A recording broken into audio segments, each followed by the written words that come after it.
Morning. সবাই কেমন আছো? আশা করছি ভীষণ ভালো আছো।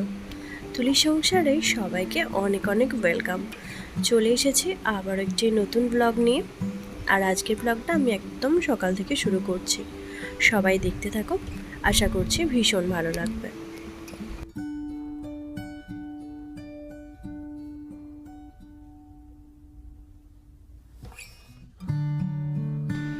কালকে তো তোমরা দেখিয়েছো যে আমি ফ্রিজটা ডিপ ক্লিন করেছিলাম, কিন্তু ফ্রিজের ওপরে যে একটা কভার মানে একটা তোয়ালে দিয়ে ঢাকা দিয়ে রেখেছিলাম সেটা একদম ক্লিন করা হয়নি। আর সঙ্গে এই ফ্রিজটা বাইরের দিকটাও একটু ক্লিন মানে মোছা হয়নি খুব একটা ভালো করে। তো সেটাই আজকে সকালে ভাবলাম যে করে নিই, কারণ আবারও ধুলো পড়ে যাবে তো বেশি একটু নোংরা হয়ে যাবে। আর সেই কারণে একটু কলিন দিয়ে ফ্রিজটা বাইরেটা একটু ক্লিন করে নিচ্ছি। আর ফ্রিজের ওপরে সেরকমভাবে কিছু একটা থাকে না, একটা তোয়ালে এমনি চাপা ঢাকা দিয়ে রেখে দিয়েছি। আর সঙ্গে ওই একটা প্যাকেটের মধ্যে কয়েকটা জিনিস রেখে দিই যেগুলো দরকারি, তো সেই জিনিসগুলো তো কয়েকটা কাগজপত্র আছে, সেই জিনিসগুলো এর মধ্যে থাকে। আর তার সঙ্গে ফ্রিজের এই যে হাতের যেটা ধরা হয় না, ওই জায়গাটা না বেশ একটুখানি নোংরা পড়ে গেছে, সেটা একটু ভালো করে মুছে নিলাম যাতে খুব পরিষ্কার থাকে আর একটু চকচকেও থাকে। আর সঙ্গে দেখতে পাচ্ছ যে আমি এখানে আলমারিটাও ক্লিন করে নিচ্ছি, কারণ আলমারিটা তো একটু ধুলো জমে গেছে। আলমারিটা প্রায় মানে 2-3 দিন ছাড়াই মুছি আমি, এমনি জাস্ট মুছে দিই। কিন্তু আজকে ভাবলাম যখন এটা কলিন দিয়ে পরিষ্কার করছি তো সঙ্গে এটাও ভালো করে মুছে দিই। আর আলমারির হাতলটাও কিন্তু বেশ একটু নোংরা হয়েছে, মানে এমনি সিম্পলভাবে মোছা হয় তো জাস্ট একটা তোয়ালে দিয়ে আমি মুছে দিই, কিন্তু সেটা যদি একটু কলিন দিয়ে ভালো করে টিপে মোছা হয় তো সেটা যেন আর একটু বেশি পরিষ্কার হয়। তো এরপর আমি চলে এসেছি ইন্দু সোনাকে একটু পড়াশোনা করাতে। আজকে ইন্দু সোনার স্কুল নেই, মানে স্কুলটা এখন ছুটি চলছে, ওর কাল থেকে স্কুল খুলবে। তো সেই হিসেবে আজকে ওর বাড়িতে এরকম সকালবেলার টাইমটা লাস্ট পড়া, আবার কাল থেকে স্কুল খুললে ওর একটু মজাতেই কাটবে দিনটা, কারণ অনেক দিন বাড়িতে বসে আছে, ওরও বেশ একটু বিরক্তই লাগছে। আর আজকে না ব্রেকফাস্ট বাড়িতে সেরকম কিছু বানানো হয়নি, তাই তোমাদের দাদাকে বলেছিলাম যে বাইরে থেকে একটু কচুরি কিনে নিয়ে আসতে। ও সেরকম মতো একটু কচুরি নিয়ে এসেছিল মিষ্টির দোকান থেকে। আর এখানে না মিষ্টির দোকানের কচুরিগুলো বেশ ভালো লাগে খেতে। সঙ্গে যদিও তরকারিটা খুব একটা ভালো থাকে না, ওই কুমড়োর একটা ঘ্যাট তরকারি থাকে, ওটা আমার একদমই ভালো লাগে না। একটু কচুরির সঙ্গে ঘুগনি হোক বা আলুর দম হোক সেগুলো কিন্তু বেশ ভালো জমে। যাই হোক, কুমড়োর তরকারিটা করেছিল তাই সেটাই নিয়ে এসেছিল। আর সঙ্গে এনেছিল একটু রসগোল্লা, কারণ ইন্দুর খুবই রসগোল্লা খেতে ইচ্ছা করছিল, তো সেটাই নিয়ে এসেছিল। আমাকে যদিও বলতে হয়নি, আমি শুধু জাস্ট কচুরির কথাটা বলেছিলাম। তো যাই হোক, ওইটাই নিয়ে এসেছিল, কচুরি আর আর কুমড়োর তরকারির সঙ্গে যে তরকারিটা দেয় সেটা, আর আলু। আর এই যে এখন আমি বিনি সোনা আর ইন্দুকে খেতে দিয়ে দিচ্ছি। বিনি যদিও এই তরকারিটা খেতে পারেনি, প্রচণ্ড ঝাল ছিল জানো তো, ও শুধু একটু মিষ্টি দিয়ে কচুরিটা খেয়েছিল।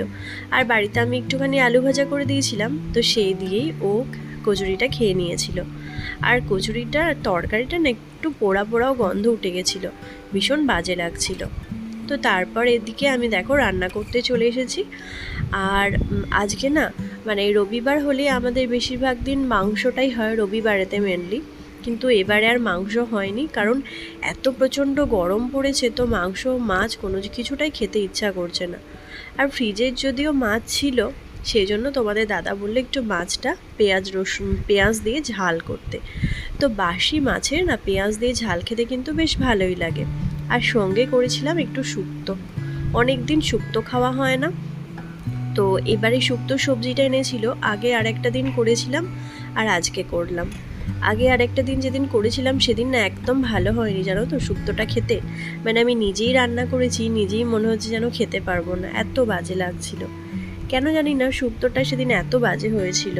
আর সঙ্গে যে শুক্তোর যে সব মশলাটা বাজারে কিনতে পাওয়া যায় না, ওটা দিতে মনে হয় যেন আরও বাজে লাগছিল, কারণ ওই মশলাটা থেকে বাড়িতে এই যে শুক্তোর মশলাটা, এটা যেন আমার বেশি ভালো লাগে। আমি বাড়িতেই মানে বেশিরভাগ সময় বাড়িতেই শুক্তোর মশলাটা বানিয়ে ওটাতেই করি, আর ওটার টেস্ট যেন বেশি ভালো লাগে।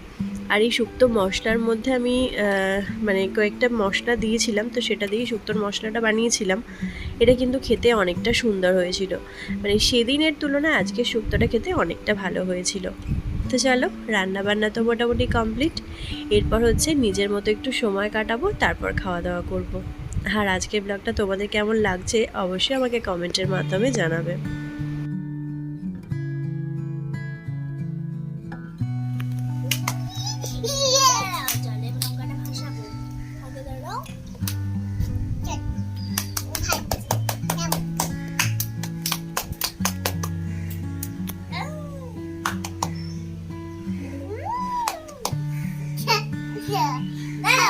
আমি একটু আসছি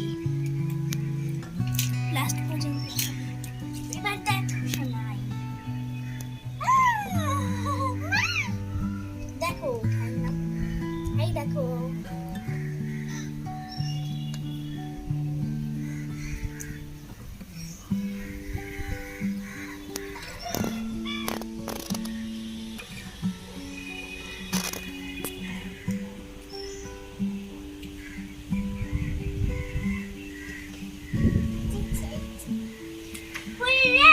চলো নাচি, চলো নাচি।